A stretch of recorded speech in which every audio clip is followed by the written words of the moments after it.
হরে কৃষ্ণ।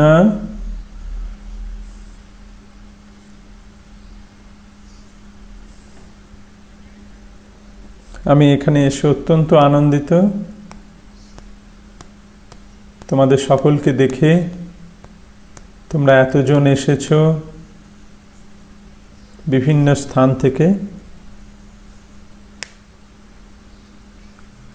মায়াপুরে এসে তোমাদের কেমন লাগছে?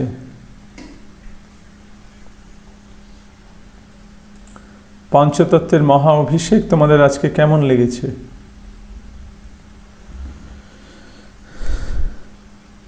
তোমরা কতজন ওয়ান ওয়ে টিকিট কেটে এসেছো, অর্থাৎ আসার টিকিট কেটে এসেছো? শুধু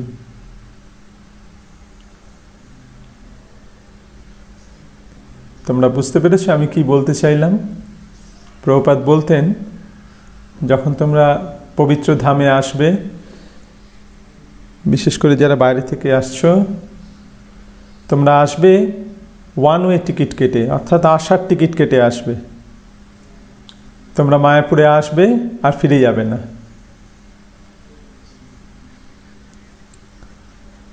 তোমরা কি সত্যি মায়াপুরকে ভালোবেসে ফেলেছো?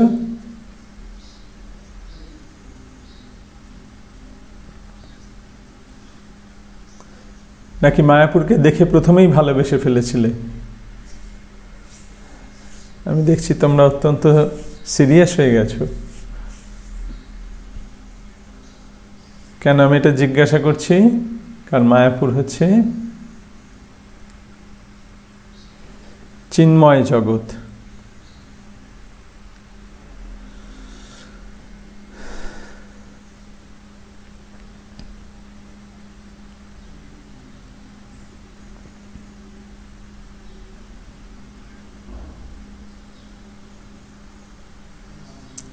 মায়াপুর হচ্ছে চিন্ময় জগৎ। কেন? কারণ এই স্থানটি হচ্ছে পরমেশ্বর ভগবান শ্রী চৈতন্য মহাপ্রভুর আবির্ভাব স্থল।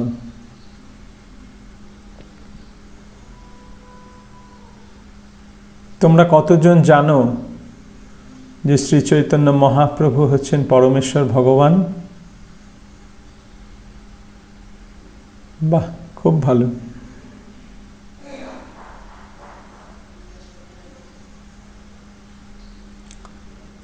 চৈতন্য মহাপ্রভু কি ভগবানের একজন অবতার, না তিনি স্বয়ং ভগবান?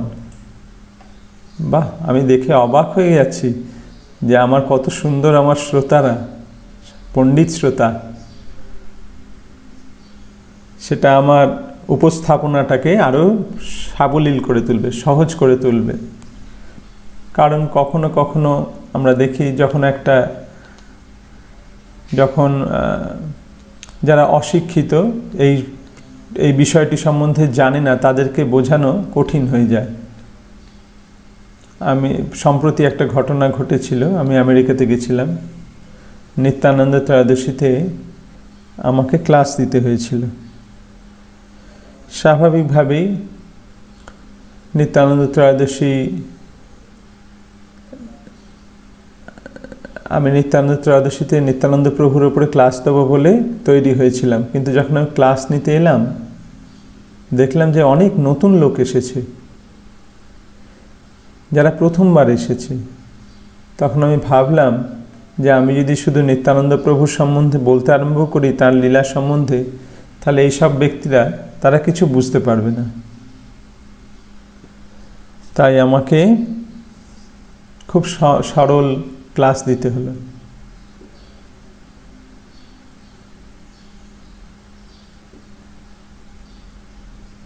আমরা কি করছি, আমরা কি অভ্যাস করছি, সেই প্রাথমিক জিনিসগুলো, আমাদের প্রাথমিক আধ্যাত্মিক যে দর্শন, সেটা সম্বন্ধে বলতে শুরু করলাম।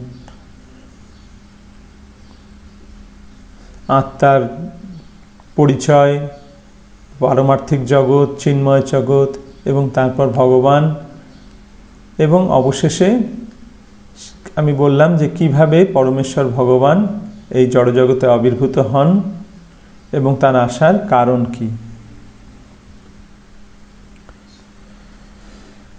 তো এখানেও আমাদের বিষয় হচ্ছে চৈতন্য মহাপ্রভুর পরিচয়, এবং আমি দেখছি যে তোমরা সকলেই জানো প্রায় যে চৈতন্য মহাপ্রভু কে। তো আমাকে খুব প্রাথমিক বিষয়গুলো না বললেও চলবে, আমি একটু গভীরে প্রবেশ করতে পারবো। ঠিক? তোমরা কি মনে করো এটা ঠিক হবে? ওকে। এবং যখন আমরা একটা কিছু সম্বন্ধে বলি, কোনো একটা সম্বন্ধে, এবং যেটিকে আমরা আমাদের স্ক্রিপচার থেকে আমরা তার প্রমাণ প্রদান করি, প্রমাণ দিয়ে আমরা সেটা বলি। যখন আমরা কোনো আধ্যাত্মিক বিষয় সম্বন্ধে আলোচনা করব, তখন সেখানে কোনো জল্পনা কল্পনার কোনো স্থান নেই। সেটাকে উপস্থাপন করতে হবে যথাযথভাবে।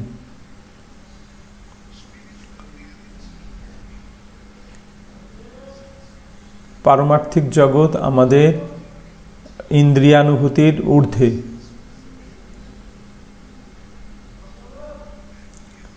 সেই চিন্ময় জগৎ আমাদের দৃষ্টির অগোচর। সেই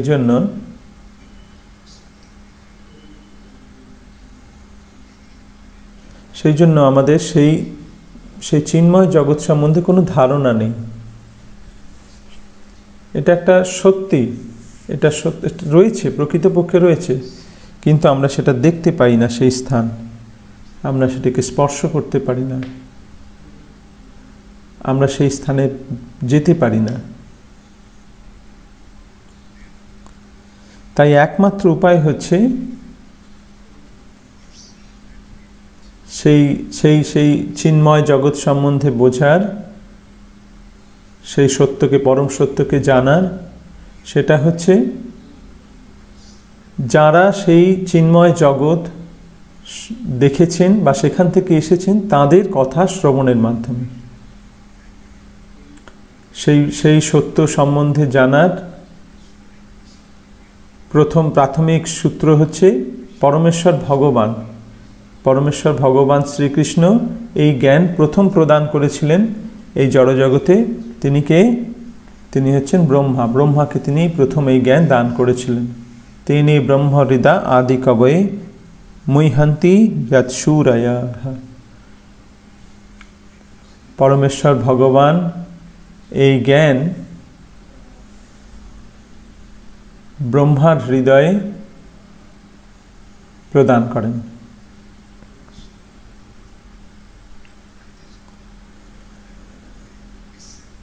এইভাবে এই জ্ঞান চিন্ময় জগৎ থেকে এই জড়জগতে নেমে এসেছে।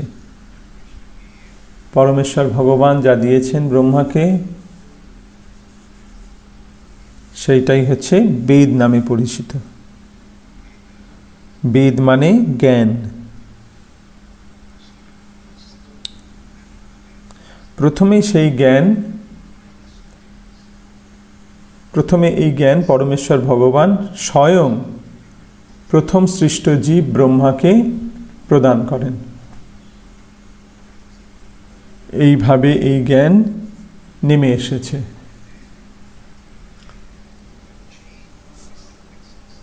এবং তারপর পরম্পরার ধারায়,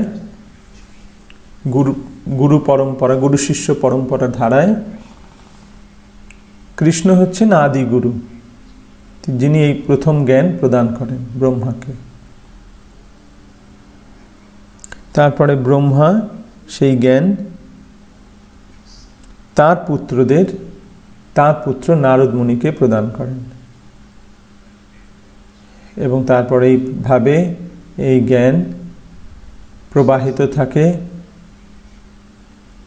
সৃষ্টির আদি থেকে। একমাত্র আমরা এইভাবে জ্ঞান লাভ করতে পারি, যেটা হচ্ছে এই পরম্পরার মাধ্যমে। এবং এই জ্ঞান লিপিবদ্ধ হয়েছে গ্রন্থে, এবং সেই গ্রন্থগুলো হচ্ছে শাস্ত্র।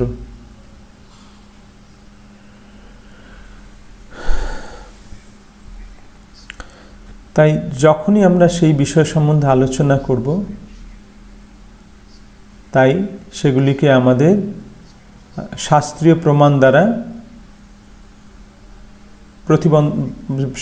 প্রমাণিত করতে হবে, তাছাড়া কোনো উপায় নেই। আমাদের অনুভূতি সীমিত, কিন্তু সেই পারমার্থিক জগৎ আমাদের ইন্দ্রিয়ানুভূতির ঊর্ধ্বে। তাই একটা প্রশ্ন আসবে যে চৈতন্য মহাপ্রভু কে, তার প্রকৃত পরিচয় কি?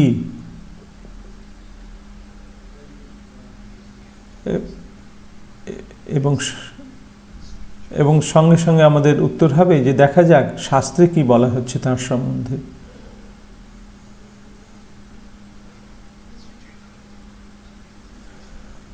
মহাপ্রভুর পরিচয় নিয়ে একটুখানি সমস্যা আছে। সেটা হচ্ছে মহাপ্রভু এসেছেন, তিনি তার পরিচয়কে প্রচ্ছন্ন রেখে ছন্ন কলৌ, কলিযুগে পরমেশ্বর ভগবান অবতরণ করেন তার পরিচয়কে আচ্ছাদিত করে। কারণ কলিযুগে ভগবান পরমেশ্বর ভগবান রূপে অবতীর্ণ হন না, তিনি অবতীর্ণ হন ভক্ত রূপে। তাই তাকে তার পরিচয় গোপন করতে হয়। যদি সকলে তাকে চিনতে পারেন যে তিনি হচ্ছেন পরমেশ্বর ভগবান, তাহলে তিনি কি করে ভক্তরূপে তার লীলাবিলাস করবেন? তাই চৈতন্য মহাপ্রভু নিজে তার পরিচয়কে গোপন রেখে, এমনকি শাস্ত্রেও তার পরিচয় সম্বন্ধে গোপনীয়তা রক্ষা করা হয়েছে। এখানে আরেকটা ব্যাপার আমাদের চিন্তা করতে হবে, যে গ্রন্থ রয়েছে, কিন্তু এই গ্রন্থই একমাত্র সঠিক, এগুলি আমাদের তথ্য দেয়, কিন্তু সঠিক ধারণা এটা আমাদের দিতে পারে না শুধুমাত্র গ্রন্থ পাঠ করার ফলে। এটা সমস্ত গ্রন্থের ক্ষেত্রে, যে কোনো ব্যাপারে, যে কোনো সাবজেক্টের ক্ষেত্রেই এটা প্রযোজ্য। কাউকে এটা বুঝিয়ে দিতে হয়। যেমন ABCD লেখা অ্যালফাবেট বই আছে, কিন্তু কেউ কি অ্যালফাবেট এই ABCD শুধু বইটা পড়ে নিজে শিখতে পারে? এমনকি ABCD শেখানোর জন্য একজন টিচার দরকার হয়। কেউ কি নিজে নিজে ABCD শিখেছে? বা অ আ ক খ? আমাদের একজন শিক্ষক প্রয়োজন, এবং সেই শিক্ষক সেই গ্রন্থটাকে আমাদের কাছে শিখিয়ে দেন, বুঝিয়ে দেন। তাই এই শাস্ত্র উপলব্ধি করতে গেলে আমাদের একজন সুযোগ্য শিক্ষক প্রয়োজন। গ্রন্থ রয়েছে, ভাগবতে প্রথমেই বলা হয়েছে, সেখানে কৃষ্ণের পরিচয় উন্মোচিত হয়েছে, তিনি হচ্ছেন আদি পুরুষ, পরমেশ্বর ভগবান। এক হচ্ছে অবতার, এক হচ্ছে স্বয়ং ভগবান, দুটি বিষয় রয়েছে। অবতার মানে হচ্ছে ভগবান যখন অবতরণ করেন নিজেকে প্রকাশিত করে,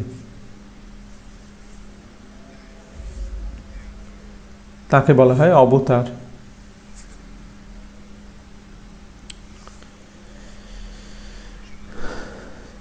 শ্রীমদ্ ভাগবতের শুরুতে বলা হচ্ছে যে 22টি অবতার রয়েছে, এবং তারপরে বলা হচ্ছে অসংখ্য অবতার রয়েছে, অবতারহি অসংখ্যয়। পরমেশ্বর ভগবানের অসংখ্য অবতার, কিন্তু এতে চাংশ কলা পুংস, এরা হচ্ছেন ভগবানের অংশ, কলা পুংস, অংশের অংশ। কিন্তু কৃষ্ণস্তু ভগবান স্বয়ং। শ্রীকৃষ্ণ হচ্ছেন স্বয়ং ভগবান, স্বয়ং পরমেশ্বর ভগবান। তিনি হচ্ছেন নিজে স্বয়ং ভগবান। তাই কৃষ্ণ কোনো অবতার নন, কৃষ্ণ হচ্ছেন, তিনি হচ্ছেন সমস্ত অবতারের অবতারী, তিনি হচ্ছেন অবতারী। যদিও ভাগবতে এটি বলা হয়েছে, এটি বলা হয়েছে, সেটা রয়েছে, শ্লোক রয়েছে সেখানে, কৃষ্ণস্তু ভগবান স্বয়ং এতে চাংশ কলাপুংশ কৃষ্ণস্তু ভগবান স্বয়ং। কিন্তু তবুও মানুষ বুঝতে পারছে না, তারা শ্রীমদ্ ভাগবত পড়ছে কিন্তু তবুও বুঝতে পারছে না, তারা ভাবছে শ্রীকৃষ্ণ একজন অবতার। সাধারণত ক্ষীরোদকশায়ী বিষ্ণু থেকে অবতার সৃষ্টি হয়। 3 প্রকার বিষ্ণু: কারণোদকশায়ী বিষ্ণু, গর্ভোদকশায়ী বিষ্ণু এবং ক্ষীরোদকশায়ী বিষ্ণু। এই ক্ষীরোদকশায়ী বিষ্ণু যিনি এই ব্রহ্মাণ্ডে রয়েছেন, যিনি ক্ষীর সমুদ্রে শয়ন করে আছেন, তিনি সকলের হৃদয় পরমাত্মা রূপেও রয়েছেন।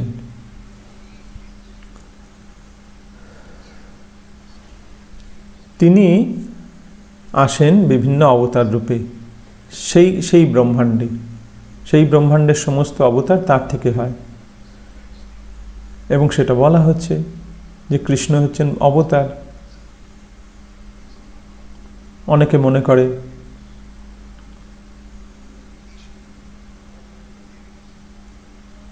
নারায়ণের দুটি কেশ, একটি সাদা এবং একটি কালো, তাই থেকে তার অবতার হচ্ছেন কালো কেশ থেকে কৃষ্ণ এবং সাদা কেশ থেকে বলরাম, এইভাবে অনেকে মনে করে। কিন্তু যখন আমরা ইস্কনে আসি, যখন আমরা মহাপ্রভুর শিক্ষা লাভ করি, তখন আমরা জানতে পারি যে না, কৃষ্ণ অবতার নন, তিনি হচ্ছেন সমস্ত অবতারের উৎস। আমরা কি করে এটা জানলাম? প্রভুপাদ এটি আমাদের কাছে শিখিয়েছেন, বুঝিয়েছেন, এবং সেটাকে তিনি যথাযথ প্রমাণের মাধ্যমে স্থাপন করেছেন।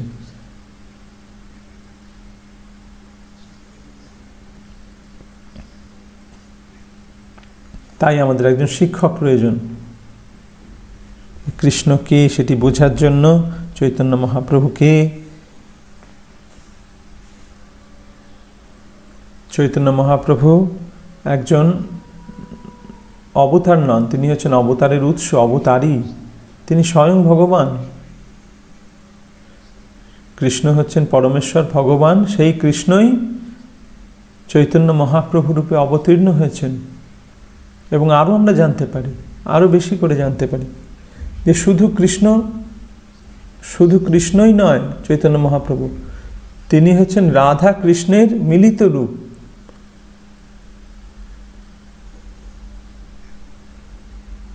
এবং তারা এগুলি সব স্ক্রিপচারে রয়েছে। এইভাবে আমাদের উপস্থাপনাটিকে শাস্ত্রীয় প্রমাণের মাধ্যমে প্রতিষ্ঠিত করতে হবে। যখন আমরা মহাপ্রভুর পরিচয় সম্বন্ধে বলবো, মহাপ্রভুকে আমাদেরকে শাস্ত্র দিকে তাকিয়ে দেখতে হবে, আমাদের তাকে বুঝতে হবে শাস্ত্র চক্ষুর মাধ্যমে।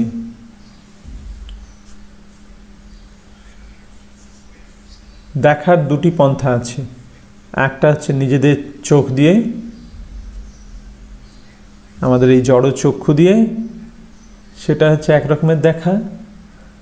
আর একটা হচ্ছে আরো ভালো, সেটা হচ্ছে শাস্ত্র চক্ষুর মাধ্যমে দর্শন করা।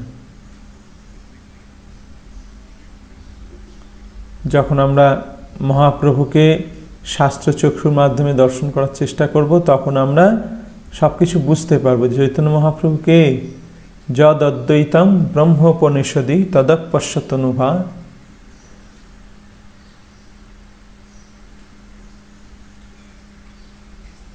ব্রহ্মজ্যোতি,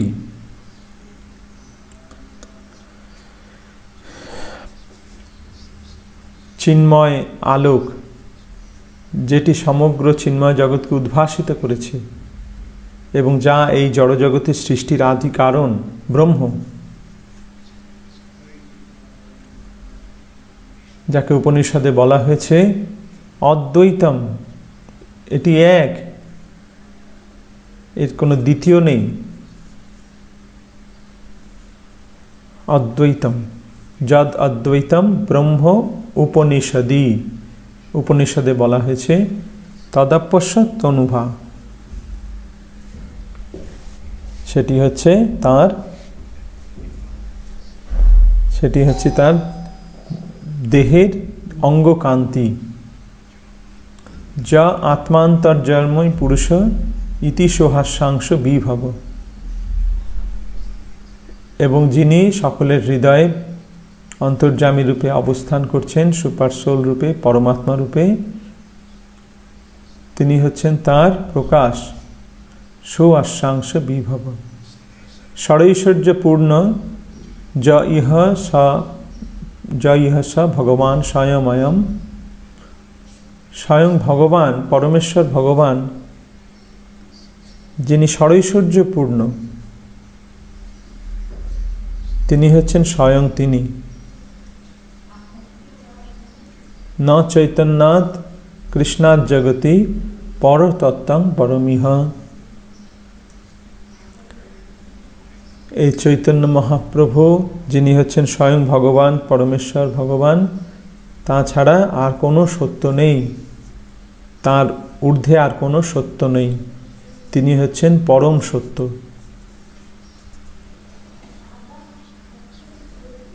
এইটাই হচ্ছে মহাপ্রভুর প্রকৃত পরিচয়। শ্রীমদ্ ভাগবতে বলা হয়েছে বদন্তি তত্ত্ববিদস্তত্ত্বম যজ্ঞানমদ্বয়ম ব্রহ্মেতি পরমাত্মেতি ভগবানিতি শব্দতে।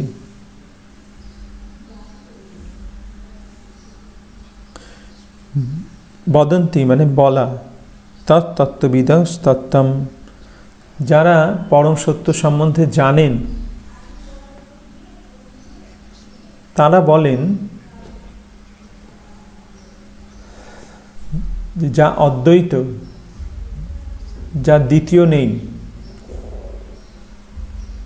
তাকে বলা হয় ব্রহ্মেতি পরমাত্মেতি ভগবানিতি শব্দতে। ব্রহ্ম, পরমাত্মা এবং ভগবান, এই তিন নামে তিনি পরিচিত। এই একই কথা এখানে আমরা পাচ্ছি। ভাগবতের রাজ রয়েছে, চৈতন্য চরিতামৃতেও সেই একই কথা বলা হচ্ছে। ব্রহ্মেতি পরমাত্মেতি ভগবানিতি শব্দতে। ব্রহ্ম, পরমাত্মা এবং ভগবান একই ব্যক্তি, একই বস্তু। ব্রহ্ম হচ্ছে তার অঙ্গকান্তি, পরমাত্মা হচ্ছে তার প্রকাশ, পরমাত্মা রূপে সকলের হৃদয়, এবং তিনি স্বয়ং ভগবান। ষড়ৈশ্বর্যপূর্ণ তিনি, ছটি ঐশ্বর্যের পূর্ণ, তিনি হচ্ছেন পরমেশ্বর ভগবান। শ্রীল প্রভুপাদ সেটিকে আরো সুন্দর করে ব্যাখ্যা করেছেন যে কিভাবে এই একজন ব্যক্তি পরমেশ্বর ভগবান তিন প্রকারে প্রকাশিত হন। যেমন আমি এইমাত্র বললাম যে অঙ্গকান্তি, পরমাত্মা রূপে তার প্রকাশ, এবং তিনি স্বয়ং।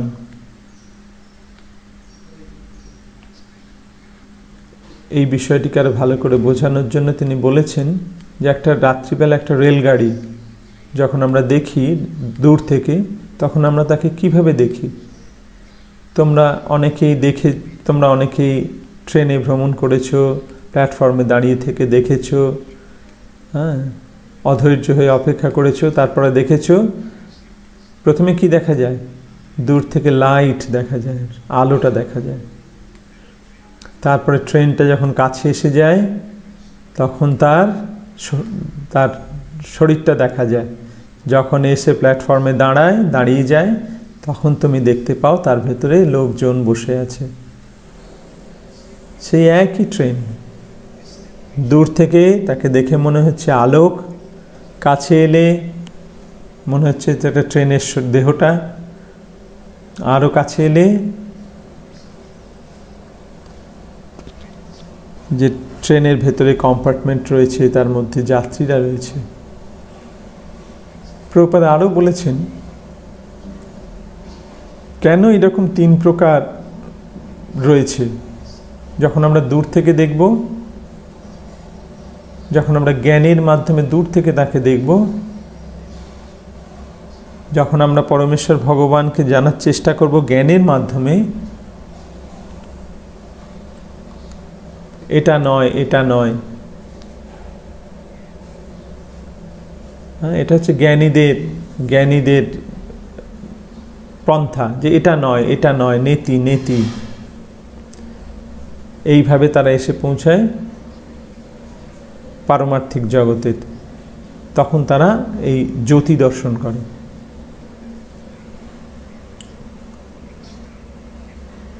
এটা হচ্ছে বাইরের একটা প্রয়াস।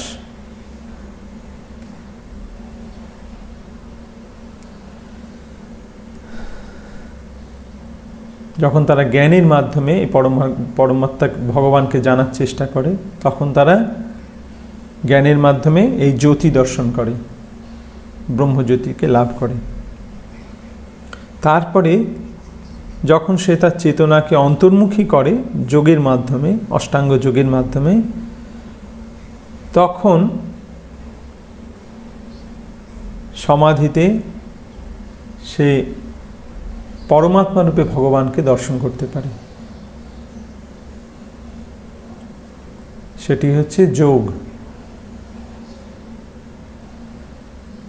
জ্ঞানের মাধ্যমে ব্রহ্মজ্যোতিকে দর্শন হয়, যোগের মাধ্যমে পরমাত্মা রূপে হৃদয় দর্শন করে, এবং যখন ভগবানের কাছে শরণাগত হয় এবং তার প্রেমময়ী সেবায় যুক্ত হয়, তখন তিনি তার কাছে ভগবান রূপে তাকে প্রকাশিত করেন, নিজেকে প্রকাশিত করেন। জ্ঞানের মাধ্যমে ব্রহ্মজ্যোতিকে দর্শন, যোগের মাধ্যমে পরমাত্মা রূপে দর্শন, এবং ভক্তির মাধ্যমে, প্রেমময়ী সেবার মাধ্যমে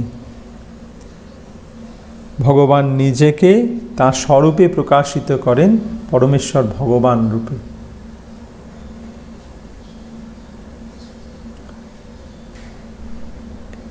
এইভাবে আমরা দেখতে পাচ্ছি যে পরমেশ্বর ভগবানকে আমরা শাস্ত্র থেকে সেই জ্ঞান লাভ করছি যে কৃষ্ণস্তু ভগবান স্বয়ং, তিনি হচ্ছেন পরমেশ্বর ভগবান, আদি পুরুষ,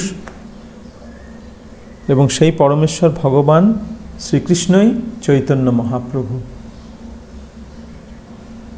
শ্রী চৈতন্য মহাপ্রভু অবতীর্ণ হয়েছেন এই জগতে, এই স্থানে, এই সেই স্থান। তোমরা তার জন্মস্থান দেখেছ 1 কিলোমিটার দূরে এখান থেকে, যোগপীঠে।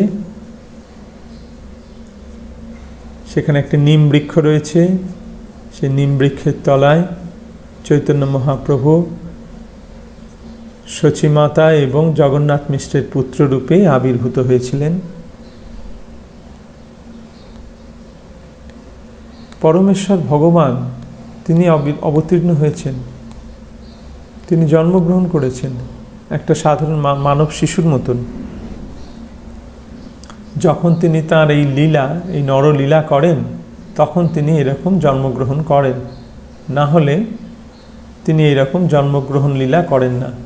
যেমন নৃসিংহদেব, তিনি স্তম্ভ থেকে বেরিয়ে এলেন।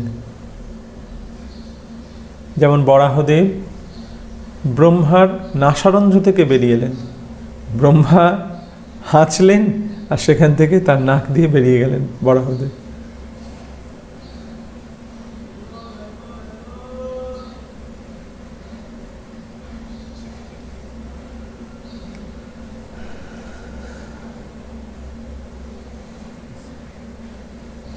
মনুর কাছে তিনি তিনি মৎস্যরূপে অবতীর্ণ হলেন। যখন তিনি গজেন্দ্রকে রক্ষা করতে এলেন, তিনি একদম দ্বারকা থেকে চলে এলেন গরুড়ের পিঠে চেপে। তো ভগবান যে কোনোভাবে অবতীর্ণ হতে পারেন যে কোনো স্থানে। কৃষ্ণ সেটা নিজে বলেছেন, অজপি শান অব্যয় আত্মা ভূতানাম ঈশ্বরূপি শান প্রকৃতিং সামধিষ্ঠায় সম্ভবামি আত্মমায়া। আমি অজ, আমার জন্ম হয় না। অপি, যদিও আমি জন্ম হয় না আমার, আমি অব্যয়, আমি ভূতানাম ঈশ্বরূপি শান, আমি সমস্ত কিছুর পরম নিয়ন্তা, তবু আমি নিজেকে প্রকাশিত করি। সম্ভব আমি কেন? কিছু বিশেষ কার্য সম্পাদনের জন্য। পরিত্রাণায় সাধুনাং বিনাশায় চ দুষ্কৃতাম। তো কৃষ্ণ এই জড়জগতে অবতীর্ণ হন, কিন্তু কখনো কখনো তিনি আসেন নররূপ ধারণ করে। সাধারণত মানব শিশু কোথা থেকে জন্মগ্রহণ হয়? বাবা মা থেকে। তাই ভগবান যখন তার নরলীলা সম্পাদন করেন তখন তিনি জন্মগ্রহণ করেন এক মানব শিশুর মতন। যখন তিনি রামচন্দ্র রূপে অবতীর্ণ হয়েছেন, তিনি কৌশল্যা এবং দশরথের পুত্ররূপে অবতীর্ণ হয়েছেন। যখন তিনি বামনদেব রূপে অবতীর্ণ হয়েছেন, তখন তিনি কশ্যপ এবং অদিতির পুত্ররূপে অবতীর্ণ হয়েছেন। যখন তিনি কৃষ্ণরূপে অবতীর্ণ হয়েছেন, তখন তিনি দেবকী এবং বসুদেবের পুত্ররূপে অবতীর্ণ হয়েছেন। সেই একইভাবে যখন তিনি শ্রী চৈতন্য মহাপ্রভু রূপে অবতীর্ণ হলেন, তখন তিনি শচী মাতা এবং জগন্নাথ মিশ্রের নন্দন রূপে অবতীর্ণ হলেন। এইভাবে কৃষ্ণ নিজেকে প্রকাশিত করেন। বিশেষ করে যখন তিনি নরলীলা করেন, তখন তিনি এরকম জন্মগ্রহণ লীলা করেন। যেমন ভগবদ্গীতায় বলা হয়েছে, কর্মযোগ সম্বন্ধে বলা হয়েছে তৃতীয় অধ্যায় 4th চ্যাপ্টারে বলা হয়েছে যে আমি এই জ্ঞান বিবস্বানকে দান করেছিলাম,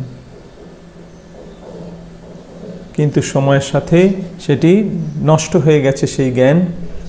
তাই সেই জ্ঞানকে পুনঃস্থাপন করার জন্য আমি তোমার মাধ্যমে সেই জ্ঞান আবার প্রদান করছি, কারণ তুমি আমার বন্ধু এবং ভক্ত। আমি বিবস্বানকে এটা দিয়েছিলাম, সূর্যদেবকে, লক্ষ লক্ষ বছর আগে। ইমং বিবস্বতি যৌগম প্রক্তবান। তাই অর্জুন স্বাভাবিকভাবেই তার স্বাভাবিক প্রশ্ন, আরে কৃষ্ণ, তুমি তো এই সেদিনে তোমার জন্ম হলো, আর বিবস্বান তো লক্ষ লক্ষ বছর আগে তার জন্ম হয়েছে। অপরং ভবত জন্ম পরং জন্ম বিবস্বত কথম এতদ বিজানিয়াং তমাদৌ প্রক্তবানিতি। তো আমি কী করে বুঝবো এটা যে তুমি এই জ্ঞান বিবস্বানের কাছ থেকে লাভ করেছ? তো স্বাভাবিক, এটা স্বাভাবিক প্রশ্ন, এটা স্বাভাবিক একটা সন্দেহ। এবং কৃষ্ণ কি বললেন? বহু নিমে ব্যতীতানি জন্মানি তব চার্জনা। হে অর্জুন, তোমার এবং আমার অনেকবার জন্ম হয়েছে। তানি অহং বেদ সর্বাণী নত্তং বেত্থ পড়ন্তপ। সেই জন্ম সম্বন্ধে আমি সব কিছু জানি, কিন্তু তুমি কিছু মনে রাখতে পারোনি। তাই ভগবান এইভাবে এখানে প্রতিষ্ঠা করছেন যে জীব এবং ভগবানের মধ্যে কি পার্থক্য। আমরা দুজনেই জন্মগ্রহণ করেছি, তুমিও জন্মগ্রহণ করেছো, আমিও জন্মগ্রহণ করেছি, কিন্তু তফাৎটা হচ্ছে যে আমরা সব আমাদের পূর্ব জীবন সম্বন্ধে ভুলে যাই, কিন্তু ভগবানের সব কিছু মনে থাকে।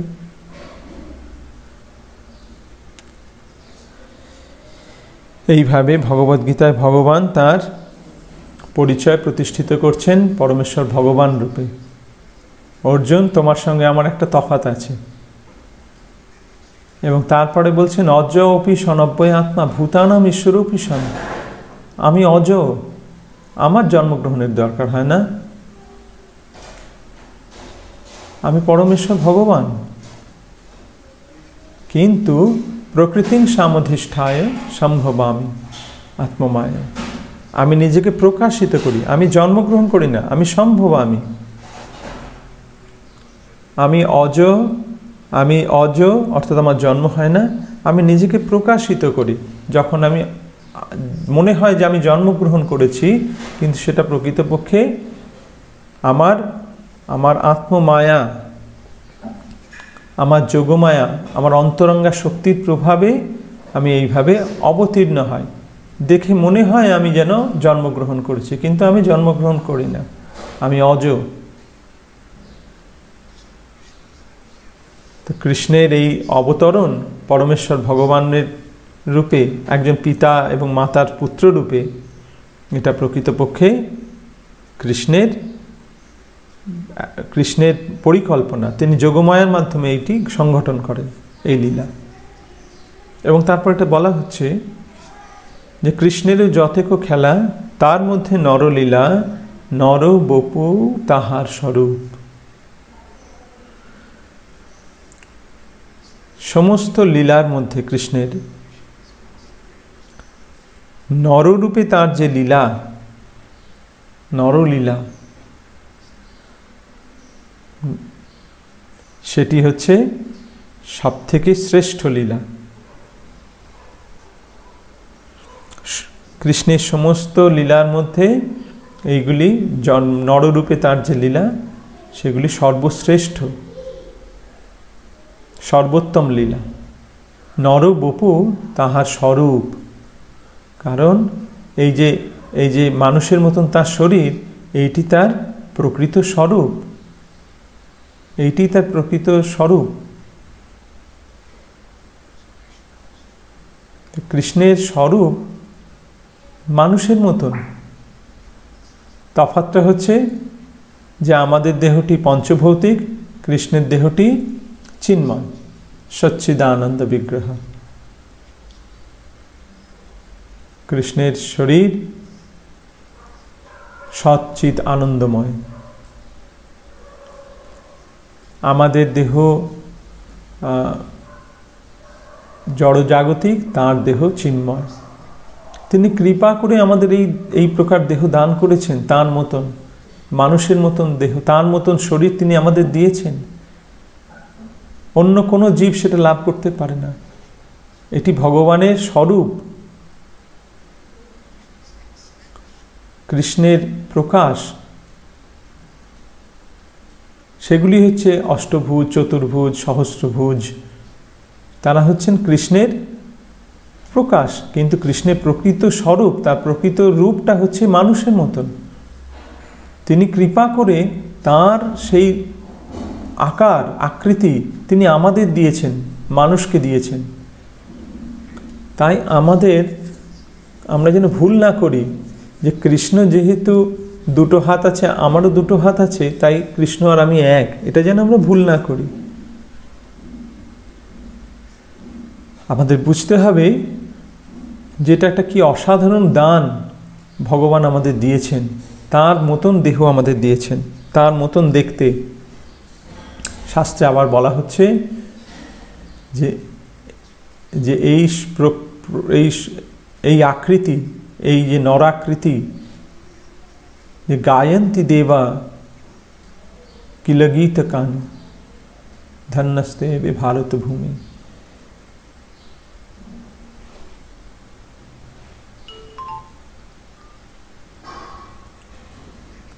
ডেমিগডস অর্থাৎ যারা এতে রয়েছেন, স্বর্গে রয়েছেন, তারা ভগবানের কাছে প্রার্থনা করেন। তারা ভগবানের কাছে প্রার্থনা করেন যে আমাদের যদি কোনো থাকে, ভালো কর্ম থাকে, পুণ্য কর্ম থাকে, তাহলে আমাদের এই মনুষ্য শরীর দিয়ে আমাদের এই পৃথিবীর লোকে জন্ম দিন। এইটি হচ্ছে এত সুন্দর একটা দেহ আমরা লাভ করেছি।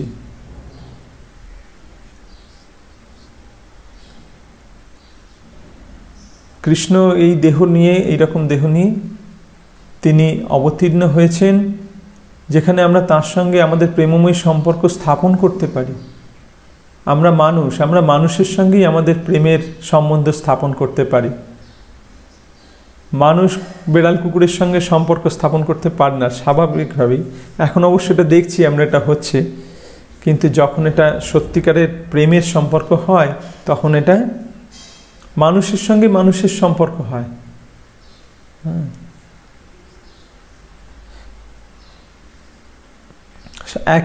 একই প্রজাতির মধ্যে প্রেমের সম্পর্ক হয়। তাই যখন ভগবান মানুষ রূপে জন্মগ্রহণ করেন, নরলীলা করেন, তখন তার সঙ্গে আমাদের সম্পর্ক স্থাপন করার একটা সুযোগ পাই আমরা, যেন তিনি আমাদের একজন।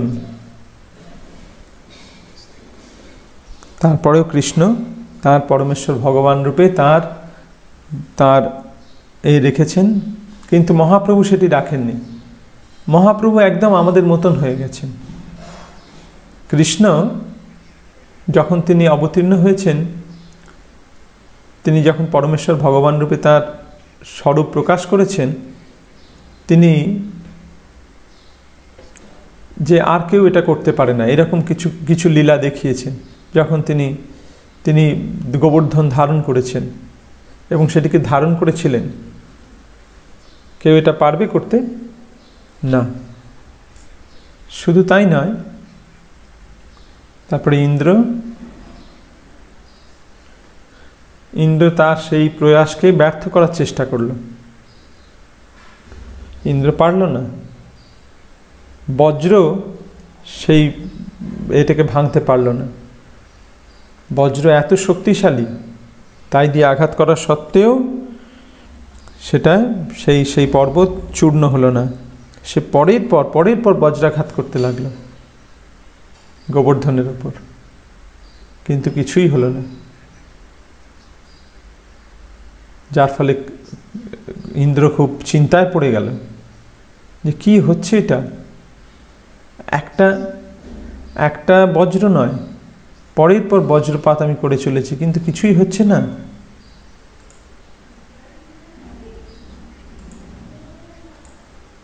শুধু যে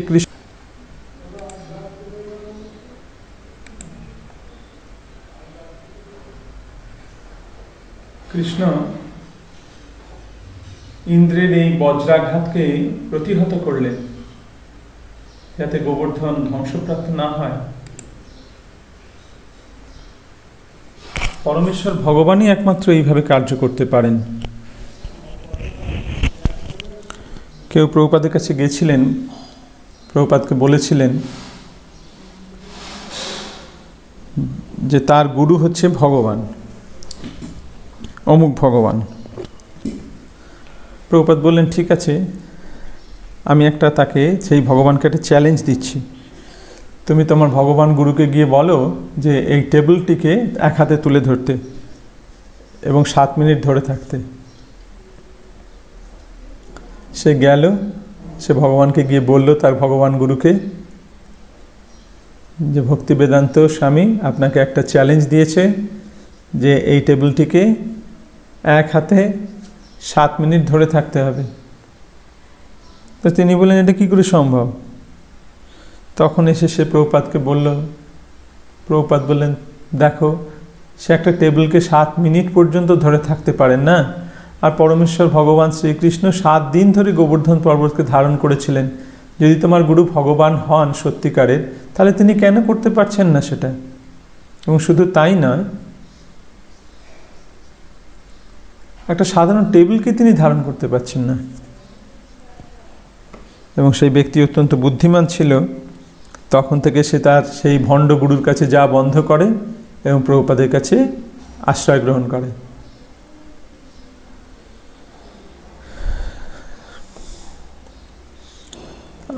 আমাদের দুটো অপশন রয়েছে।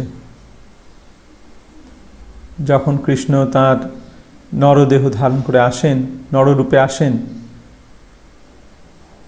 তখন আমাদের মনে হয় যে তিনি আমাদের মতন, যে আমরা তার মতন হতে পারি, এরকম আমরা একটা ভাবতে পারি। আর আরেকটা হচ্ছে যে তিনি হচ্ছেন স্বয়ং পরমেশ্বর ভগবান, তিনি কৃপা করে তার মতন শরীর আমাদের দান করেছেন, যার মাধ্যমে আমরা তার সঙ্গে প্রেমময় সম্পর্ক স্থাপন করতে পারি। এই দুটো চয়েস রয়েছে আমাদের কাছে। একটা হচ্ছে আমরা তার মতন হওয়ার চেষ্টা করব, আর একটা হচ্ছে আমরা বুঝবো যে তিনি কৃপা করে আমাদের তার দেহটা দিয়েছেন, তার মতন দেহ দিয়েছেন। আমি জানি তোমরা দ্বিতীয় এটাকেই গ্রহণ করবে, তার কৃপাটাকে গ্রহণ করবে, বুঝতে পারবে এবং তার সঙ্গে প্রেমময় সম্পর্ক স্থাপনের সুযোগ গ্রহণ করবে। এইভাবে কৃষ্ণ একজন সাধারণ মানুষের মতন লীলা করছেন। যেমন আমি বলেছিলাম যে কৃষ্ণ লীলা, সেখানে তিনি দেখিয়েছেন যে তিনি হচ্ছেন স্বয়ং পরমেশ্বর ভগবান, কিন্তু চৈতন্য মহাপ্রভুর লীলায় তিনি সেটা লুকিয়ে রাখছেন। না না না না, যদি কেউ বলতো যে আপনি পরমেশ্বর ভগবান, তিনি তার কানে হাত দিয়ে বলতেন যে খুব খারাপ কথা শুনেছি আমি, খুব বাজে এটা হলো আমার, এরকম শোনার, এবং তিনি বিষ্ণু বিষ্ণু স্মরণ করতে আরম্ভ করতেন। কি একটা খারাপ কথা আমি শুনলাম, অপরাধমূলক কথা। এইভাবে মহাপ্রভু তার পরিচয়কে গোপন করে রেখেছেন। তিনি ভক্তরূপে লীলা করছেন এবং ভক্তরূপে তিনি আমাদের এত নিকটে এসেছেন, তার লীলা এত সুন্দর, এত মধুর। তার লীলার মাধ্যমে তিনি আমাদের শিক্ষা দিচ্ছেন। আমরা আজকে চৈতন্য মহাপ্রভুর পরিচয় সম্পর্কে একটু আলোচনা করলাম।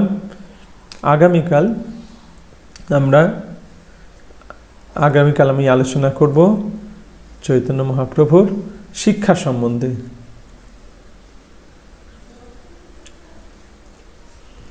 চৈতন্য মহাপ্রভু অবতীর্ণ হয়েছেন এই স্থানে, নবদ্বীপ। নবদ্বীপ 9 দ্বীপের সমাহার। 9টা দ্বীপ ছিল।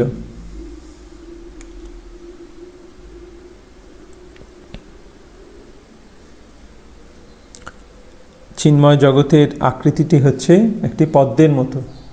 সহস্র পত্র কমলম গোকুলাক্ষ,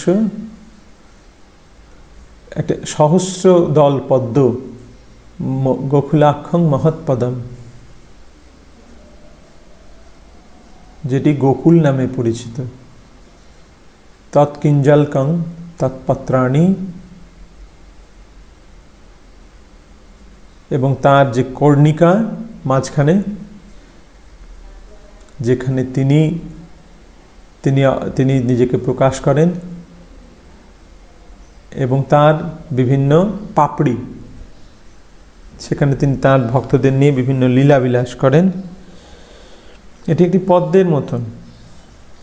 যেমন আমরা দেখেছি যে এই স্থানটি চিন্ময় জগৎ অদ্যাপি নিত্য লীলা করে গৌর রায়, কোনো কোনো ভাগ্যবানে দেখিবারে পায়। এখনো মহাপ্রভু সেই নিত্য লীলা এখানে করে চলেছেন। কিছু সৌভাগ্যবান ব্যক্তি সেই লীলা দর্শন করতে পারে, এবং সেই পদ্মের সহস্র দল রয়েছে, তার মাঝখানে যে কর্ণিকা, পদ্মের কোরক,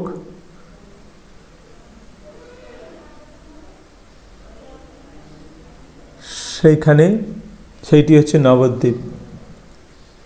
কৃষ্ণ থেকে চৈতন্য মহাপ্রভু আলাদা নন। মহাপ্রভুর যে স্থান, সেটিও কৃষ্ণের স্থান থেকে আলাদা নয়। কৃষ্ণের লীলাস্থলী হচ্ছে বৃন্দাবন, এবং চৈতন্য মহাপ্রভুর লীলাস্থলী নবদ্বীপ। এর মধ্যে কোনো তফাৎ আছে নবদ্বীপ এবং বৃন্দাবনের মধ্যে? না, একই। যেমন বৃন্দাবন হচ্ছে সহস্রদল পদ্ম, গৌরমণ্ডল ভূমি, সেটিও হচ্ছে সহস্রপদল পদ্ম স্বরূপ, তার তার যে কর্ণিকা, যেখানে চৈতন্য মহাপ্রভু অবতীর্ণ হয়েছেন, সেইটি হচ্ছে যোগপীঠ। এবং তার চারপাশে অন্তর্দ্বীপ বা যোগপীঠ, এবং তার চারপাশে 8টি দল পাপড়ি। এই 8টি পাপড়ি হচ্ছে 8টি দ্বীপ। মাঝখানের দ্বীপটি হচ্ছে অন্তর্দ্বীপ, এবং তার চারপাশে পদ্মের পাপড়ির মতো 8টি দ্বীপ রয়েছে। 8 + 1 কত হয়? 9, অর্থাৎ নবদ্বীপ।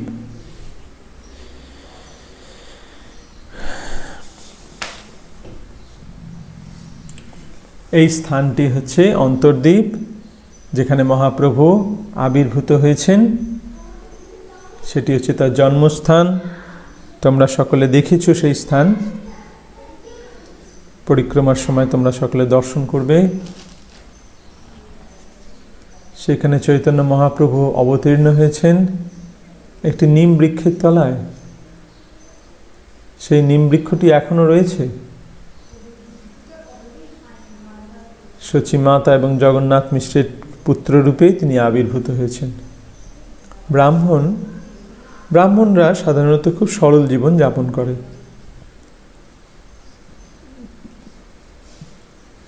তারা তাদের পারমার্থিক প্রগতির প্রতি বেশি ধ্যান দেয়, তাই তারা জড়জাগতিক উন্নতির প্রতি সেরকম প্রয়াস করে না। তাই তারা খুব সরল জীবন যাপন করতেন। জগন্নাথ মিশ্র একজন সাধারণ ব্রাহ্মণ। তার সেরকম অপুলেন্স নেই। চৈতন্য মহাপ্রভু তার পুত্ররূপে আবির্ভূত হলেন। সকলে তার প্রতি আকৃষ্ট হন। কি তার প্রতি না আকৃষ্ট হয়? শৈশবে তিনি এত সুন্দর তাকে দেখতে, যে তাকে দেখত তার প্রতি আকৃষ্ট হতো। যখন অদ্বৈত আচার্য প্রভু স্ত্রী সীতা ঠাকুরানী এবং শ্রীবাস ঠাকুরের স্ত্রী মালিনী দেবী চৈতন্য মহাপ্রভুকে দর্শন করলেন তার জন্মের পর, তারা দেখলেন যে এই সেই কৃষ্ণ, একরকম দেখতে বালগোপালের মতন, শুধু তার রংটি, গায়ের রংটি আলাদা। কৃষ্ণ শ্যামবর্ণ, নবঘনশ্যাম, আর এই শিশুটি গলিত স্বর্ণের মতন তার অঙ্গকান্তি। কুমকুমাক্ত কঞ্চনাব্জ গর্বহারী গৌরভা, সে অপূর্ব শিশুটি।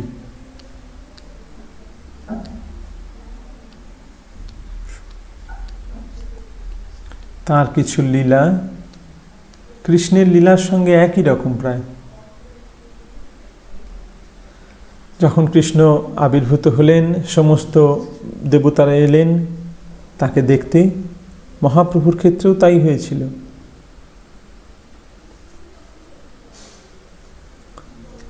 তার কিছু লীলা অত্যন্ত মধুর।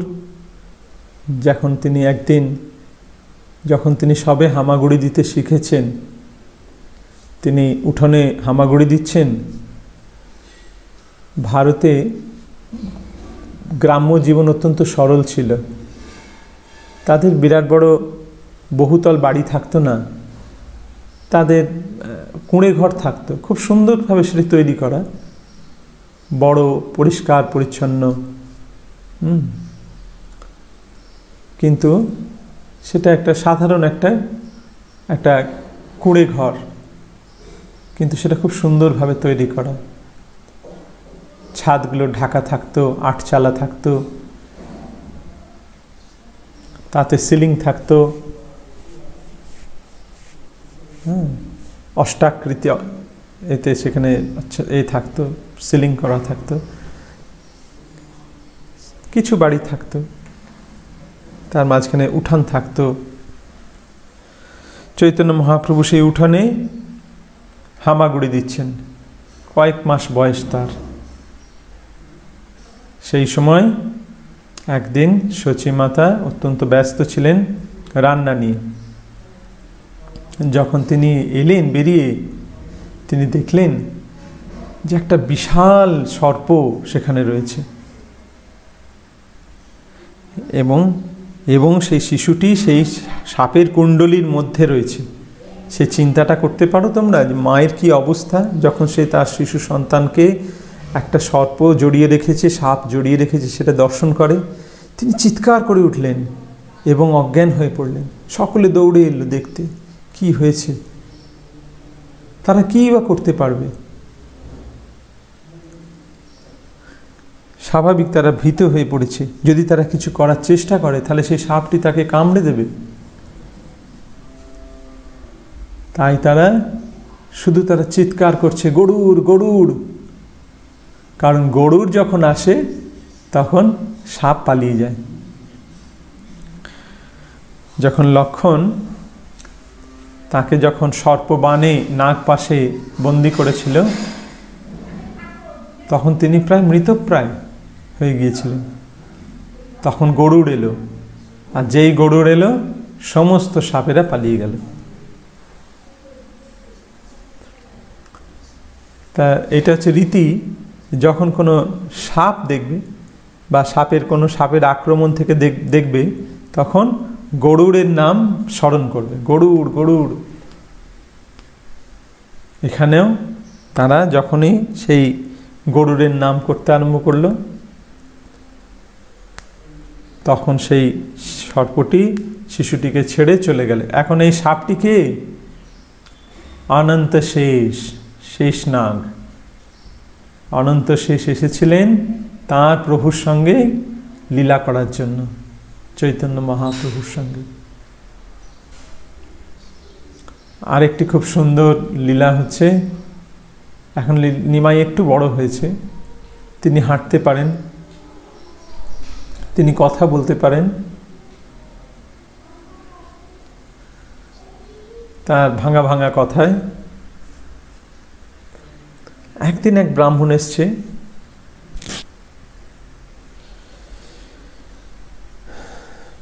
বৈদিক সংস্কৃতিটা এইরকম,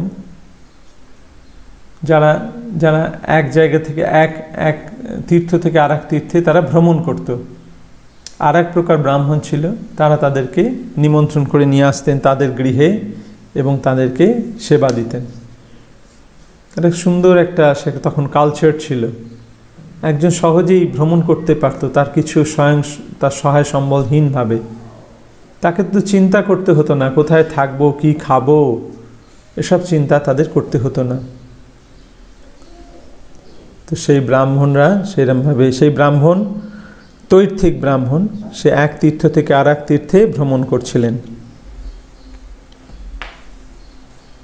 তিনি নবদ্বীপে এসে উপস্থিত হলেন এবং চৈতন্য মহাপ্রভুর বাবা জগন্নাথ মিশ্র তাকে নিমন্ত্রণ জানালেন তার গৃহে। এখন এই ব্রাহ্মণ হলেন, এই ব্রাহ্মণ অন্যের হাতের রান্না করা খাদ্য গ্রহণ করতেন না। তিনি নিজে সপাকে রান্না করতেন, সপাক করতেন, নিজে রান্না করতেন।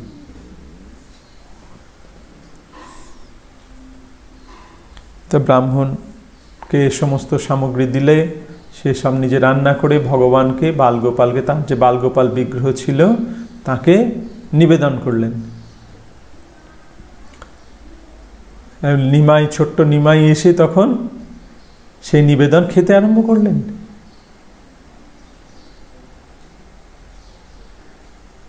যখন ব্রাহ্মণ চোখ খুলে দেখল যে সেই ছোট্ট ছেলেটা এসে তার নিবেদন গ্রহণ করছে, ভোগ নিবেদন গ্রহণ করছে, তিনি চিৎকার করে উঠলেন, ও এই শিশুটি আমার সমস্ত নষ্ট করে দিল, নৈবেদ্য নষ্ট করে দিল। সকলে দৌড়ে এলো। জগন্নাথ মিশ্র খুব বিব্রত হয়ে পড়লেন। যদিও তিনি বাবা, পরমেশ্বর ভগবানের পিতা, কিন্তু তিনিও চিনতে পারছেন না।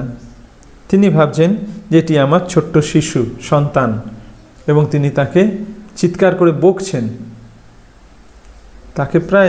তাকে বকছেন খুব, একটা ছড়ি নিয়ে। ব্রাহ্মণ তাকে বললেন যে না, এরকম করো না, এই ছোট শিশু, ও কিছু জানে না, তাই ওরকম করে ফেলেছে। তাই জগন্নাথ মিশ্র বললেন, জগন্নাথ মিশ্র আবার তাকে রিকোয়েস্ট করলেন, অনুরোধ করলেন যে আপনি আবার রান্না করুন। ব্রাহ্মণ বলল, না, আমি উপবাস করতে অভ্যস্ত, আমি কিছু ফল আহার করব, তাহলেই আমার হবে। কিন্তু জগন্নাথ মিশ্রের অনুরোধে তিনি আবার রান্না করলেন।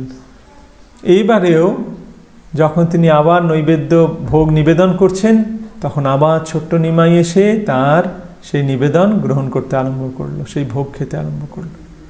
তখন ব্রাহ্মণ আবার কাঁদতে আরম্ভ করলো, চিৎকার করে উঠল, হায় হায়! জগন্নাথ মিশ্র দৌড়ে এলো, সকলে ছুটে এলো, এবং জগন্নাথ মিশ্র এবারে প্রচণ্ড রেগে গেছেন। ব্রাহ্মণ তাকে শান্ত করলেন যে জগন্নাথ মিশ্র তাকে বললেন যে আপনি আবার রান্না করুন। না, তিনি বললেন যে আমি আর রান্না করব না, আমার মনে হয় ভগবান চান না আজকে আমি অন্ন গ্রহণ করি। সেই সময় চৈতন্য মহাপ্রভুর জ্যেষ্ঠ ভ্রাতা বিশ্বরূপ সেখানে এসে উপস্থিত হলেন। সেই বিশ্বরূপের সেই অপরূপ রূপ দর্শন করে ব্রাহ্মণ স্তম্ভিত হয়ে গেল। তিনি পরমেশ্বর ভগবান, তিনিও পরমেশ্বর ভগবান, তাঁর সেই রূপ সর্বাকর্ষক। যখন বিশ্বরূপ তাকে প্রার্থনা করলেন, অনুরোধ করলেন যে যদি আপনি না খান, যদি আপনি উপবাস করে থাকেন, তাহলে সেটা আমাদের পক্ষে অমঙ্গলজনক, আমাদের এই গৃহে সেটা অত্যন্ত অশুভ হবে, আপনি দয়া করে আবার রান্না করুন। এবারে তারা সমস্ত রকমের সাবধানতা অবলম্বন করল। ছোট্ট নিমাইকে নিয়ে চন্দ্রশেখর আচার্যের গৃহে নিয়ে যাওয়া হলো, তার মাসির ঘরে, সেখানে তাকে রেখে দেওয়া হলো। শুধু তাই নয়, তারা দরজা বন্ধ করে রেখে দিল। জগন্নাথ মিশ্র সে দরজার বাইরে বসে রইলেন, হাতে ছড়ি নিয়ে।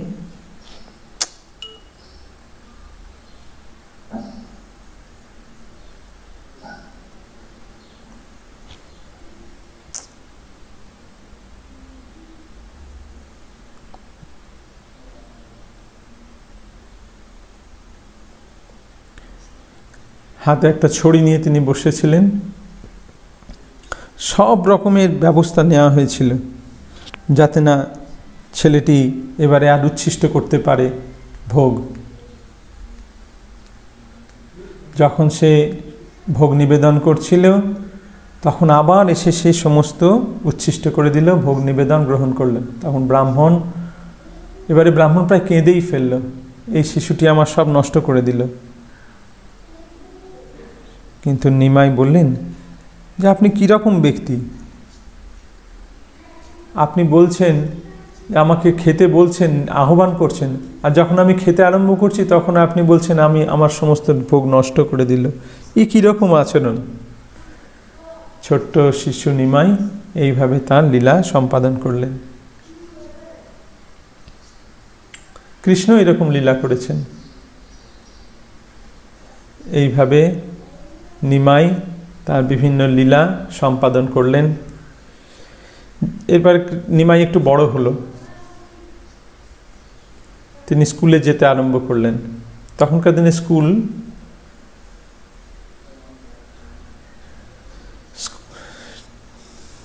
গুরুর গৃহে যেতেও ছাত্ররা,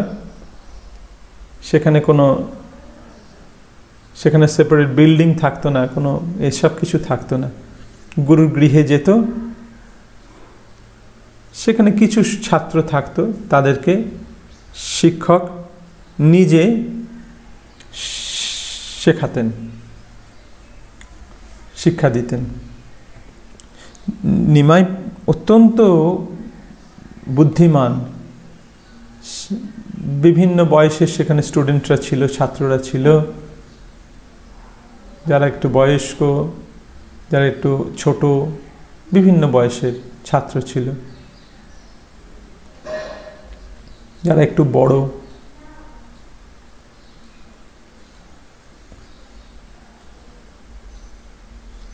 নিমাই এত বুদ্ধিমান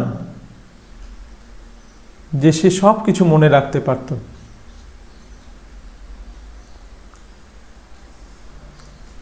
এবং তিনি তার বড় যেসব এরা ছিল, ছাত্ররা ছিল সেখানে, তাদের থেকেও তিনি সমস্ত জ্ঞান অর্জন করে নিতেন, তাদের থেকেও বেশি জ্ঞানী।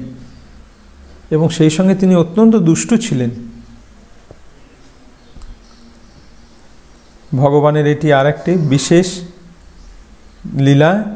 যখন তিনি শিশু থাকেন, শিশুর লীলা, শৈশব লীলায় তিনি অত্যন্ত দুষ্টুমি করেন। তিনি কি করতেন? তিনি গঙ্গায় যেতেন। তখন কলের জল ছিল না, মানুষ গিয়ে নদী বা পুকুরে গিয়ে স্নান করত। তো আমরা দেখি সেই জন্য ভারতবর্ষে সব জায়গাতে, বিভিন্ন গ্রামে শহরে, সেখানে সেগুলো সব কোনো নদীর তীরে অবস্থিত বেশিরভাগ ক্ষেত্রে। তো নবদ্বীপ গঙ্গার তীরে, গঙ্গা এবং সরস্বতীর তীরে অবস্থিত। তো মানুষ গঙ্গায় যেত, গিয়ে স্নান করত। নিমাই দুটো ভাগ থাকতো, দুটো দিক থাকতো। একটা দিক পুরুষদের জন্য, একটা দিক স্ত্রীলোকদের জন্য।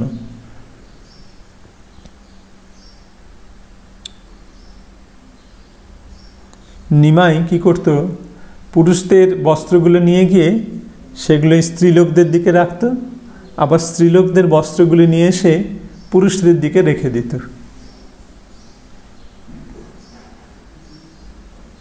যখন তারা স্নান করে গঙ্গা থেকে উঠে আসতো, জল থেকে, তারা কাপড় পরিবর্তন করার চেষ্টা করত, তখন স্ত্রীলোকরা দেখতো যে সব পুরুষদের কাপড়, আর পুরুষরা দেখতো সব স্ত্রীলোকদের কাপড়। তারা অত্যন্ত বিব্রত হয়ে উঠত। এইভাবে নিমাই তার শৈশবে অনেক দুষ্টুমি করতেন। ব্রাহ্মণরা গায়ত্রী মন্ত্র জপ করছে জলে দাঁড়িয়ে, গায়ত্রীর সময় তারা ভগবানের ধ্যান করছেন। নিমাই সেখানে নেমে বলতো, চোখ খুলে দেখো, তুমি যার ধ্যান করছো সে তোমার সামনে দাঁড়িয়ে রয়েছে।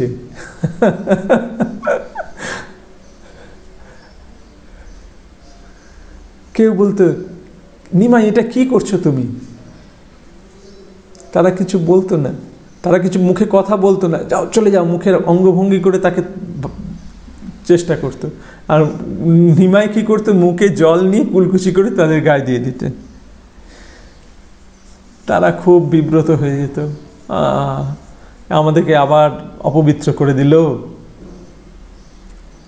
কখনো কখনো নিমাই কি করতেন? কোনো ব্রাহ্মণ, সে হয়তো গায়ত্রী জপ করছে, নিমাই গিয়ে কি করলো?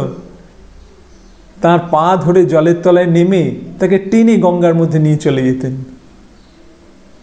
এবং লোকটি তখন চিৎকার করে উঠত। লোকে বলতো, আর নিশ্চয়ই এটা কুমিরে আক্রমণ করেছে, টেনে নিয়ে চলে গেছে।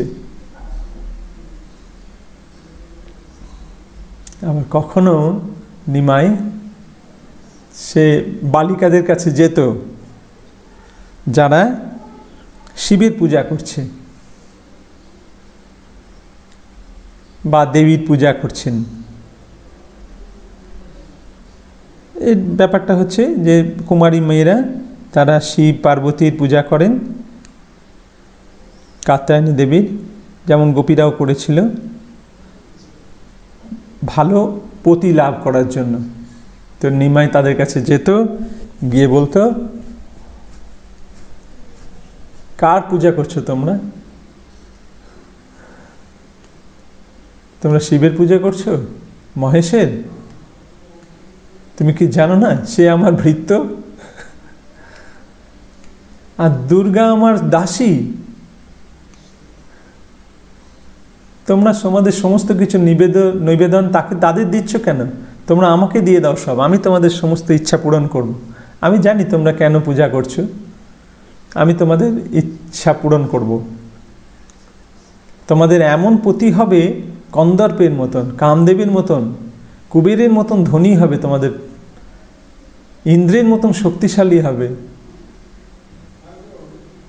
তারা বলতো, নিমাই বড্ড বেশি বেশি হয়ে যাচ্ছে, তুমি যেটা করছো এটা ঠিক না, এসব কথা বলা বন্ধ করো, তুমি জানো না এটা নিন্দা করা হচ্ছে।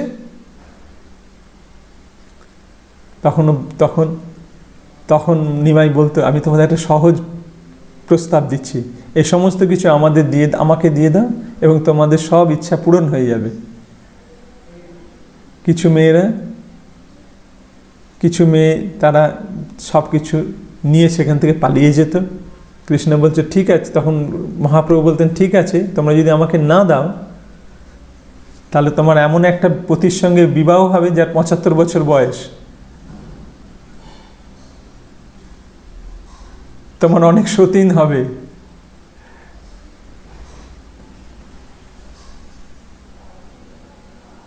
তারপরে তারা আবার ছুটে আসতো, ওকে ঠিক আছে এই নাও, এগুলো নাও তুমি।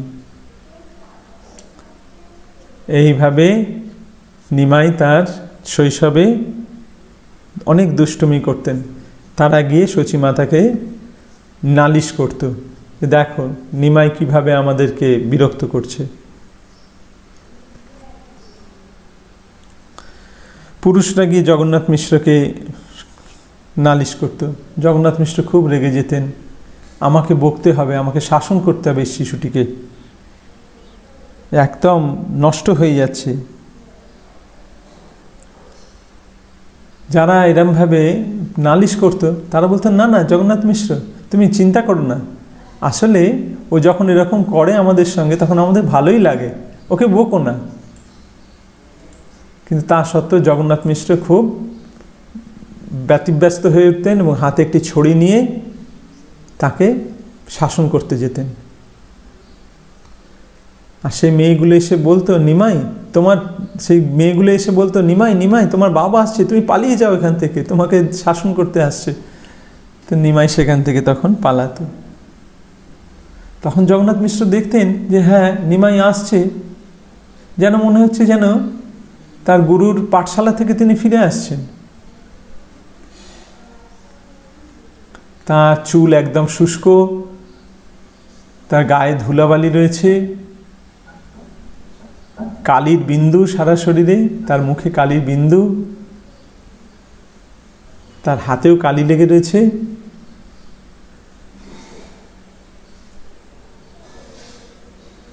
এবং জগন্নাথ মিশ্র যখন চিৎকার করতেন, বকতেন, কি করছিলে তুমি গঙ্গায়,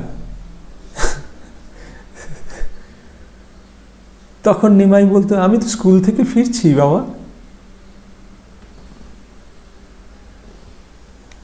তাহলে এরা কেন তোমার নামে নালিশ করছে? মেয়েগুলো এসে কমপ্লেন করলো তোমার নামে, হ্যাঁ, তোমার মায়ের কাছে এসে, আবার পুরুষেরা এসে তোমার নামে নালিশ করে গেল। তখন নিমাই বলল, আমি তো জানি না এরা কেন এরকম আমার নামে বলে।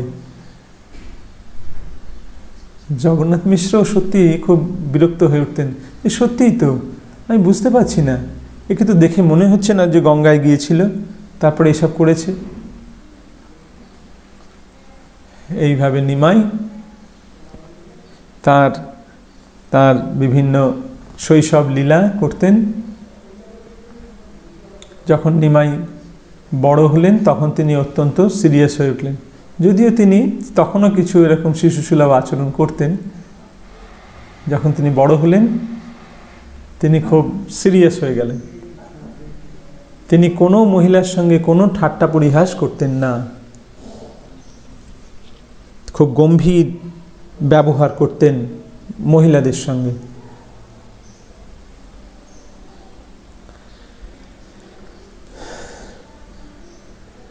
এইভাবে চৈতন্য মহাপ্রভু খুব সুন্দরভাবে তার লীলা সম্পাদন করেছেন এবং এই লীলার উদ্দেশ্য হচ্ছে শুধুমাত্র তার ভক্তদের আনন্দ দেওয়া। ইতি দৃশ্য লীলাভি আনন্দকুণ্ডে সঘোষং নিমজ্জন্তম আখ্যাপয়ন্তম। এইভাবে ভগবান তার সমস্ত লীলা সম্পাদন করেন শুধুমাত্র তার ভক্তদেরকে আনন্দের কুণ্ডে নিমজ্জিত করার জন্য। আনন্দকুণ্ডে সঘোষং নিমজ্জন্তম।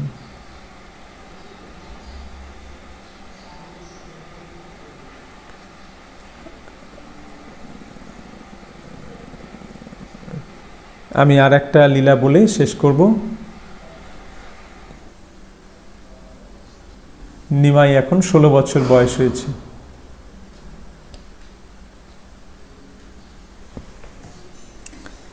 এবং সকলে তার পাণ্ডিত্য সম্বন্ধে জানে, অবগত। তিনি সব কিছু জানেন, সমস্ত শাস্ত্রে সুপারদর্শী, পরম পণ্ডিত।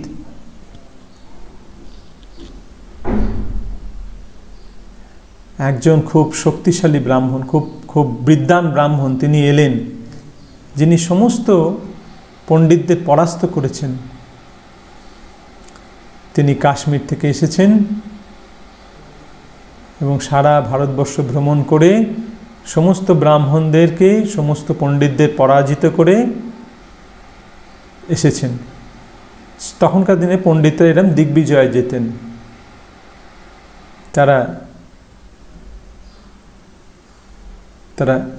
তারা দিগ্বিজয়ী উপাধি পাওয়ার জন্য এইভাবে যেতেন। যেমন রাজা অন্য রাজত্ব অধিকার করে তাকে পরাস্ত করে, দিগ্বিজয়ী হয়, আখ্যা পায়, সেই রকম ব্রাহ্মণরা ওই রকম দিগ্বিজয়ী আখ্যা পাওয়ার জন্য সমস্ত পণ্ডিতদের পরাস্ত করতেন। সার্বভৌম। তো এই কেশব কাশ্মীরি তিনি এলেন নবদ্বীপে।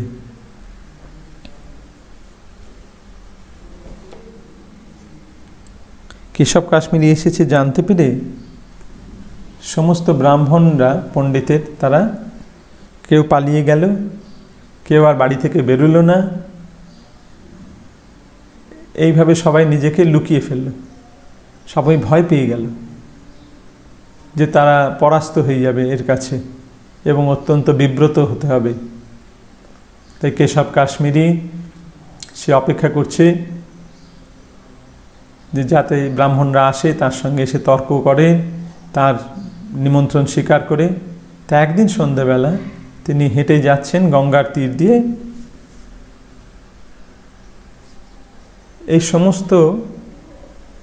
এই সমস্ত লীলা এইখানে হয়েছিল। তিনি গঙ্গার তীর দিয়ে হেঁটে যাচ্ছেন, তিনি দেখলেন যে একটা নবযুবক, খুব সুন্দর দেখতে, কিছু শেখাচ্ছে কয়েকজন তার ছাত্রকে। তিনি সেখানে গেলেন, গিয়ে জিজ্ঞাসা করলেন যে কি শেখাচ্ছ? তখন তিনি বললেন যে আমি ব্যাকরণ শিক্ষা দিই। ও, তোমার নাম কি? আমার নাম নিমাই, আমি জগন্নাথ মিশ্রের পুত্র। কেশব কাশ্মীরি বললেন, ও তুমি নিমাই পণ্ডিত? ওকে। তারা আমাকে ভালোবেসে পণ্ডিত বলে, আসলে আমি একজন সাধারণ ব্যক্তি। মহাপ্রভু বললেন, ঠিক আছে, আমি দেখতে পাচ্ছি তুমি খুব বিনীত, বিনম্র।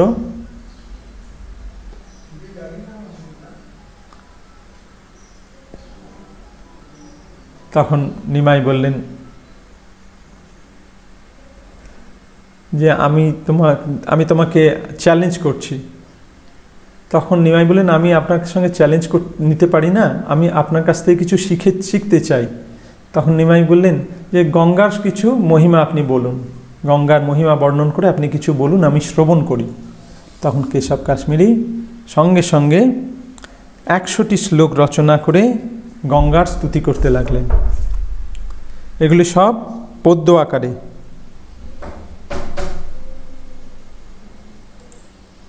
এই গঙ্গার এই স্রোত, সে সম্বন্ধে আপনি কিছু বলুন।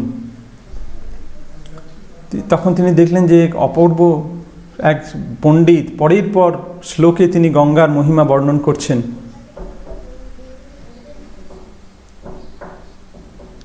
তখন তিনি বললেন যে তাহলে বলো।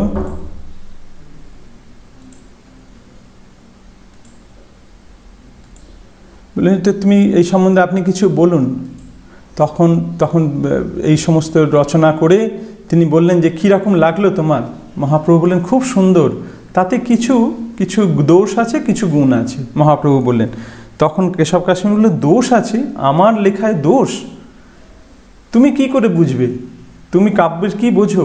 তুমি তুমি একজন ব্যাকরণের শিক্ষক?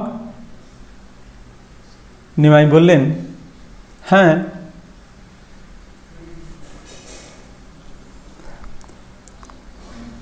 আমি শুনেছি অলঙ্কার সম্বন্ধে, তাই সেখান থেকে আমি কিছু শুনেছি, কিছু শিক্ষা লাভ করেছি। মহাপ্রভু বললেন,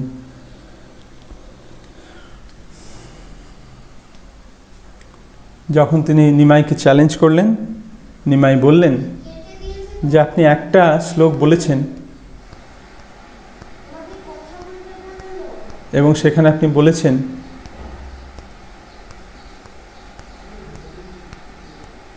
আপনি এত, আমি তখন কেশব কাশ্মীর বললাম, আমি এত দ্রুত বললাম, আপনি কি করে এগুলো মনে রাখলেন?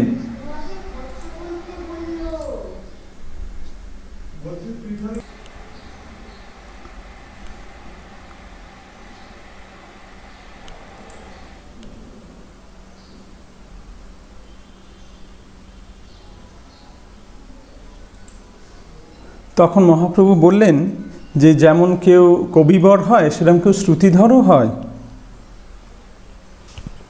তখন চৈতন্য মহাপ্রভু বললেন, সেখান থেকে একটি শ্লোক নিয়ে তিনি সেখানে 6টি দোষ দর্শন করালেন।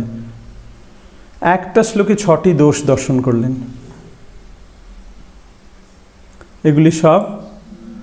সেগুলি সব ব্যাকরণগত ভুল ত্রুটি তিনি দেখালেন। যে উদ্দেশ্য বিধেয়র আগে আসে, এবং একটা জিনিস খুব সহজ ভুল তিনি দেখালেন, যে গঙ্গার স্তুতি করতে গিয়ে তিনি বলেছেন, তিনি শিব গঙ্গাকে মাথায় ধারণ করেছেন, এবং সেই প্রসঙ্গে বলতে গিয়ে তিনি বলেছেন, তিনি শিবকে বলেছেন ভবানী ভর্তু, মানে ভবানীর পতি। ভবানী হচ্ছেন দুর্গা দেবী, ভবানী হচ্ছেন দুর্গা দেবীর পতি। তখন তিনি বললেন যে ভবানীর নামটা এসেছে ভব থেকে, যেটি হচ্ছে শিবের নাম। শিব হচ্ছেন ভব এবং ভবানী হচ্ছেন ভবের স্ত্রী। দুর্গা হচ্ছেন শিবের স্ত্রী। সেই জন্য তিনি ভবানী, ভবের স্ত্রী। এখন ভবানী ভর্তু কথাটা হয়ে যাচ্ছে শিবের স্ত্রীর পতি। যেন মনে হচ্ছে যে শিবের স্ত্রীর 2টি পতি আছে। এইভাবে সেই কেশব কাশ্মীরি সম্পূর্ণরূপে পরাস্ত হলেন এবং সকলে হাসতে আরম্ভ করলো। মহাপ্রভু বললেন, না না, তোমরা এরকমভাবে হেসো না, তিনি একজন মহাপণ্ডিত, তাকে এইভাবে উপহাস করো না।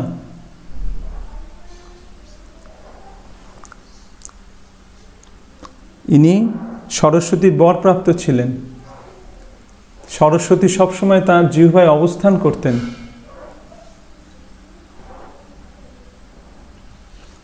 সরস্বতী তাঁর জিহ্বায় অবস্থান করে সব কিছু বলতেন। তো তিনি ক্রন্দন করতে লাগলেন তখন, যে আপনি আমাকে, সরস্বতী দেবীর কাছে ক্রন্দন করে বলতে লাগলেন যে আপনি আমাকে এই একটা ছোট ছেলের কাছে আমাকে পরাস্ত করলেন। তখন সরস্বতী দেবী আবির্ভূত হলেন এবং তাকে বললেন, কেশব, তোমার আজকে শিক্ষা সম্পূর্ণতা লাভ করলো। তুমি যার কাছে পরাস্ত হয়েছ তিনি আর কেউ নন, তিনি হচ্ছেন আমার প্রভু, স্বয়ং নারায়ণ, স্বয়ং শ্রীকৃষ্ণ। কেশব কাশ্মীরি তখন চৈতন্য মহাপ্রভুর কাছে শরণাগত হলেন, তার চরণে পতিত হলেন এবং তাকে তাঁর গুরুরূপে গ্রহণ করলেন। এইভাবে আমরা দেখতে পাচ্ছি যে কীভাবে চৈতন্য মহাপ্রভু তাঁর সমস্ত লীলা এই নবদ্বীপে করেছেন। হরে কৃষ্ণ কৃষ্ণ কৃষ্ণ হরে হরে, হরে রাম রাম রাম হরে হরে।